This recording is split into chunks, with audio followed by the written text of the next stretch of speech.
Welcome back to the channel. अगर आप class 11 में हो तो रिडक्स रिएक्शन चैप्टर का एक ऐसा टॉपिक है जो एग्ज़ाम्स में पक्का पूछा जाता है। और इस टॉपिक का थोड़ा नाम भारी है पर कंसेप्ट एकदम मक्खन के जैसे है। आज हम समझने वाले हैं डिसप्रोपोर्शनेशन रिएक्शन को एकदम सिंपल लैंग्वेज में। तो चलिए स्टार्ट करते हैं। इमेजिन करो एक ऐसा एक्टर जो एक ही मूवी में हीरो हो और विलियन भी हो, तो डबल रोल आप समझ लीजिए। तो केमिस्ट्री में ऐसा ही डिसप्रोपोर्शनेशन रिएक्शन ऐसे ही है। ये एक ही एलिमेंट ऑक्सीडाइज भी होगा, रिड्यूस भी होगा। ओके, तो देखिए यहाँ पे क्या लिखा है। आपके एनसीईआरटी को मैं फॉलो कर रही हूँ। Disproportionation reaction are special type of redox reaction. In a disproportionation reaction, an element in one oxidation state is simultaneously oxidized and reduced. Okay, एक ही एलिमेंट उस रिएक्शन में साइमल्टेनियसली ऑक्सीडाइज भी होगा, रिड्यूस भी होगा। One of the reacting species in a disproportionation reaction always contain an element.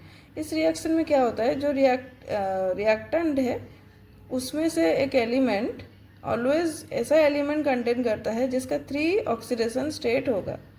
3 oxidation state होगा। Reactant side में एक ऐसा एलिमेंट होगा।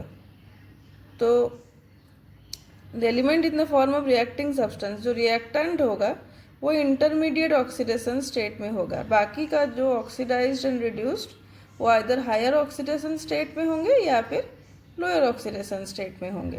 राइट, एक एग्जांपल के तौर पे हम समझ सकते हैं। हाइड्रोजन पेरोक्साइड, अब एक्वस सॉल्यूशन लिया गया, वो टूट के हो गया वाटर और ऑक्सीजन। यहाँ पर पेरोक्साइड लिंकेज है तो -1 है, ठीक है, किसका, ऑक्सीजन का। वाटर में इसका ऑक्सीजन का -2 है और O2 एलिमेंटली फॉर्म में है तो 0 है। तो -1 जो है, -1 बन गया यहाँ पर ऑक्सीडेशन -2। तो यहाँ पे आपका ऑक्सीडेशन नंबर डिक्रीज हुआ है, यहाँ पे ऑक्सीडेशन नंबर इंक्रीज हुआ है। दैट मीन्स यहाँ पे रिडक्शन हुआ है, और रिडक्शन होके वाटर बना है और ये ऑक्सीडाइज होके O2 दिया है।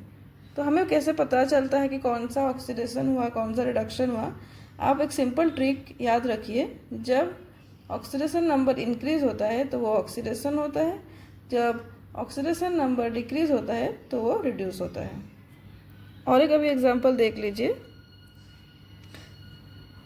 Phosphorus, sulphur and chlorine undergo disproportionation in the alkaline medium.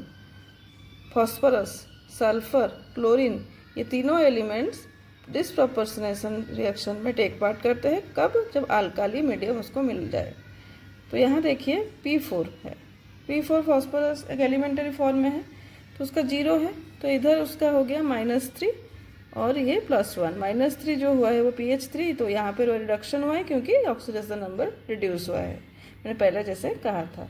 और यहाँ पे +1 हो गया, मतलब इंक्रीज हुआ है, तो इधर ऑक्सीडाइज होके ये कंपाउंड बना है।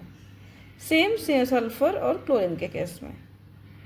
The reaction describes the formation of household bleaching agent. ये जो रिएक्शन है, क्लोरीन अल्कालाइन मीडियम में क्लोराइड बन गया, क्लोराइड बन गया, ये ब्लीचिंग पाउडर का रिएक्शन दिखाया है। Hypochloride form the reaction oxidises colour bearing stains of substances to colourless compound. Okay.